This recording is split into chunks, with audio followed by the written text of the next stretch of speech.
Hey guys, what is going on? I hope you guys are all doing well, and welcome to another tutorial video. In this video, I'll be explaining to you guys how you can void your bags in a Township tale, so let's get right into it. Now, voiding bags is a method, I guess you could say, which you can use to pretty much gain more space in your bags, and I'm going to be explaining to you how to do it through the use of this notepad, since I do not have a VR headset and I cannot, sadly, play the game.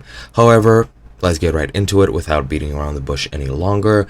Just follow these steps and you should have found out how you can void your bags. But yeah, first what you're going to want to do is get into the game and get into the server of your choice, wherever you would like to void your bag. Once you're in the game, you will need to make your way to the smithy. The smithy is the structure which has the forge and the anvil, where you'll find the blacksmith, and it is pretty well known, I guess you could say. You will know where to find it. Now, once you go there, right behind the house of the smithy, there is this sort of small gray stone or rock right next to the cliff face, which you do need to stand on. Once you do stand on it, face away from the wall or face towards the house. Once you do, make sure that your back in game is way up against the wall for this to work.